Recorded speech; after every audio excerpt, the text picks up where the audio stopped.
It's time for Global Insight, where we speak to experts from around the world on issues making headlines. After a 4-day trip to the Middle East on a mission to win oil and security commitments for America, United States President Joe Biden finished his tour without much to show for. The leader had aimed to win speedy increases in oil production, a regional security architecture that normalizes Israeli-Arab ties against the backdrop of soaring energy prices hurting US consumers, and Washington's strategic competition with Beijing and Moscow. But with the US having been pulling out of the region and turning to the Indo-Pacific, many see its influence waning in the Middle Eastern countries, which are now being courted by both China and Russia. So how much of a concern are these dynamics for the United States, and how is Washington going to address this?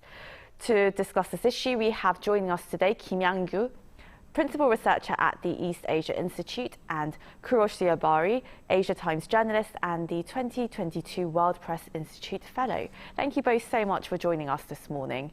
Very early hours in Iran for you, Mr. Ziabari. But well, my first question to you, Professor Kim. Now, throughout this trip, all eyes were on whether President Biden could secure some kind of Israeli-Saudi cooperation, and of course, a very speedy increase in oil production in the foreseeable future. Would you say that he has failed in his mission?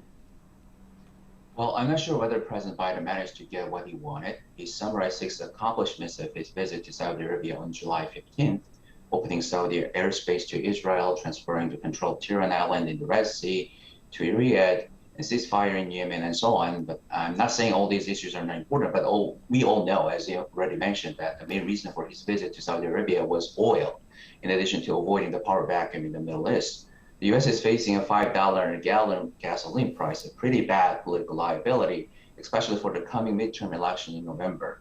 But the joint statement after the United States and the Gulf Cooperation Council GCC countries summit did not mention much except for welcoming OPEC Plus's decision to increase oil supply over the course of July and August, which was released already in June.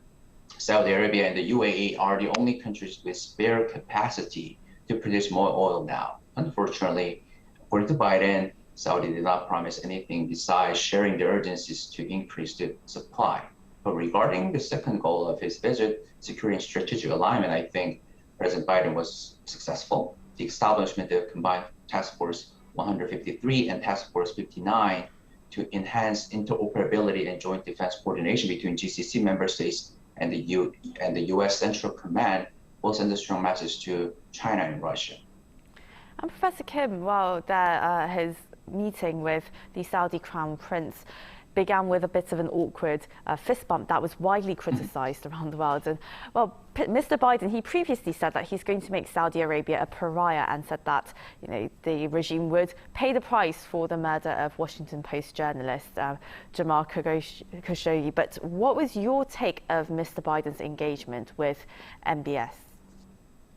So the fist bump was criticized a lot, and actually a lot of reporters asked him about the question after the summit, but he continues to mention that his main purpose is not about giving any solution or a pardon to the crown prince, but it's more about his strategic goal of securing oil and about increasing the strategic alignment between these important countries in the Middle East. So I think he tried to focus on the strategic element of the story, but we'll see how the other people respond to this. Mr. Ziabari, now bringing you into the conversation, Mr. Biden tried to deflect this criticism towards meeting and fist bumping the Saudi de facto leader over the murder of the Washington Post journalist, of course. And well, Mr. Biden said that he brought up the issue and that he's been clear about human rights and continues to be clear about it. But despite the human rights and the political concerns between the two countries, it seems that Washington does need the kingdom, after all, both as a hedge against Iran and also as a source of oil. So how do you see the dynamics of the relationship between these two leaders? Do you think human rights is going to continue being a sticking point between them? Of course, in a stark departure from the former US President Donald Trump's stance on human rights, who had actually entirely sidelined any preference for human rights advocacy and protection internationally, President Biden has actually brought back human rights to the conversation and is declaring that he is vocal and is outspoken and is going to actually take up the cudgels for all of those whose rights are being suppressed internationally. He said that he raised the murder of the Washington Post journalist Jamal Khashoggi in his meeting with Crown Prince Mohammed bin Salman. But I guess, after all, President Biden needs a strategic alliance with Saudi Arabia, as you said, also to counter Iranian influence in the region. I understand that President Biden, by the end of the day, will be forfeiting his ideals for human rights advocacy in certain cases, especially when it comes to Saudi Arabia, because not simply for the murder of Jamal Khashoggi, Saudi Arabia is one of the most profligate practitioners of death penalty in the world, and its human rights record has always been blemished and very troubling, but we don't see much criticism coming out of the White House about Saudi Arabia's continuous pattern of human rights violations. I understand that here it's mostly political expediency and political correctness that will prevail rather than a genuine and fundamental commitment to human rights.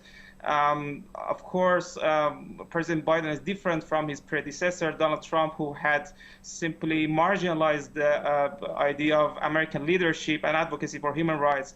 But first, in order to make sure that the United States has a reliable partner in the Persian Gulf region, and also to counter the rising influence and the perceived threat from Iran, President Biden will simply keep the continuous pattern of Saudi Arabia's human rights violations under the wraps and stick to the strategic partnership. We should also take into consideration that Saudi Arabia does not really share many of the values and ideals and principles that the United States stands for and represents. It's a very conservative society, and there are not many commonalities between these two countries. If you look at the broader pattern of the Iranian society's social dynamics and social fabric, we can see more commonalities between Iran and the United States, which can actually lay the groundwork for a broader partnership, but that's not happening at the moment. Right. And well, given all these concerns, given all the criticism that Mr. Biden faced from US media and also human rights activists, do you think he managed to get enough out of this trip? And also, what was in it for the Saudi Crown Prince?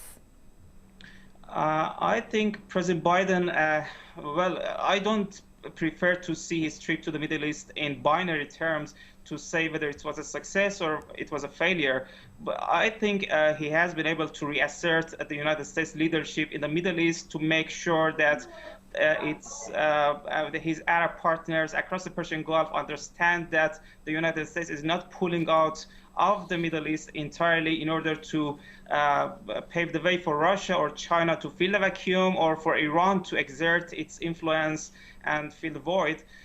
So in that sense, President Biden has been able to cobble together an alliance that might be useful in the long run, especially after his meeting with the leaders of the Gulf Cooperation Council plus 3 other leaders from Arab countries. That was a momentum that he actually created, and so it can be one of the positive aspects of his trip.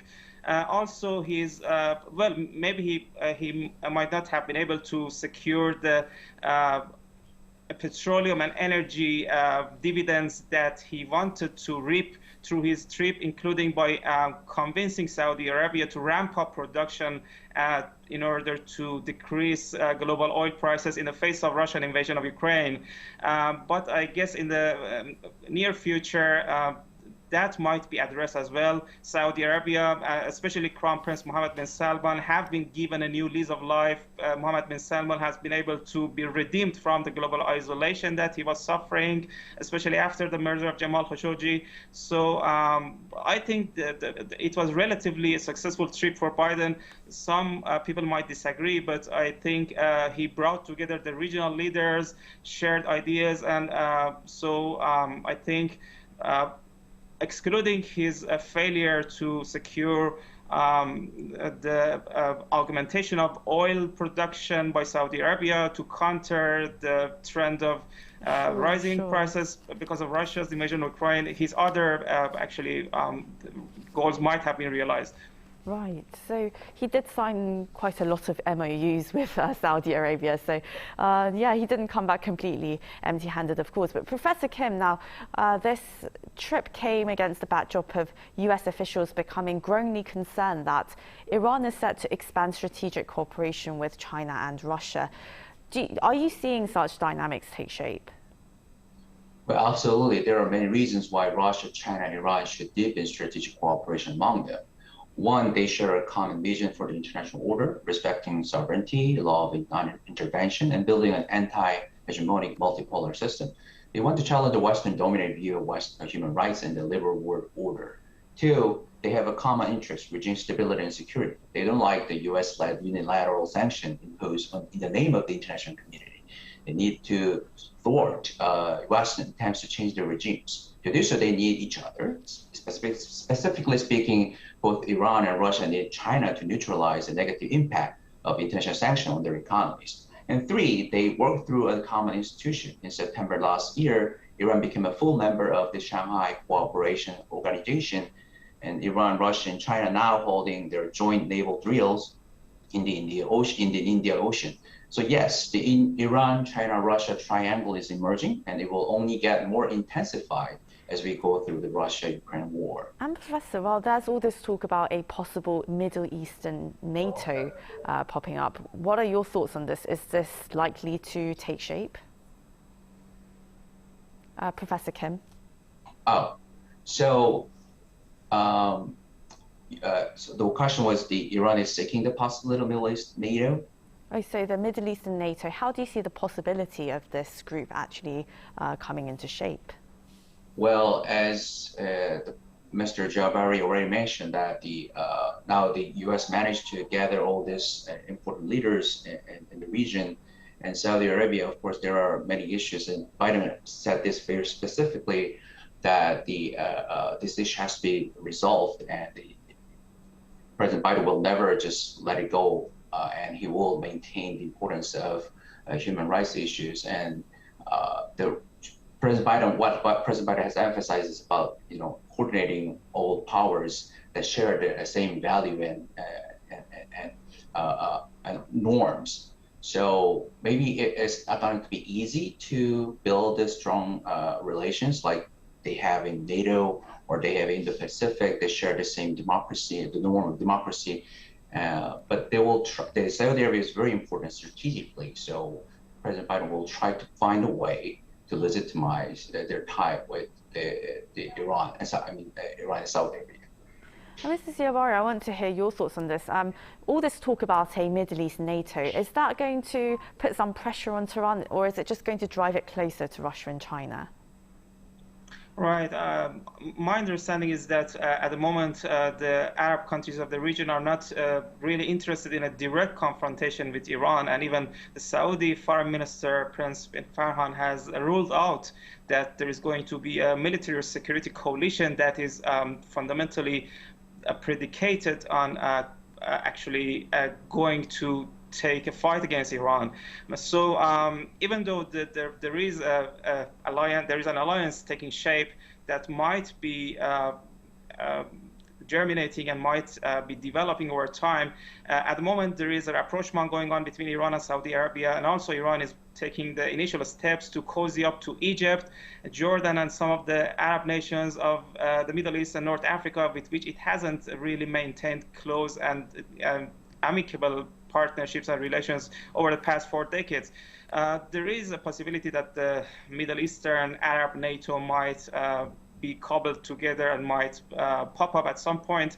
But at the moment, the region is pretty much imbued with turmoil and tensions, and no country in the region, even including Iran, which is actually known for its confrontational and aggressive foreign policy, none of these players are interested in a new episode of tension.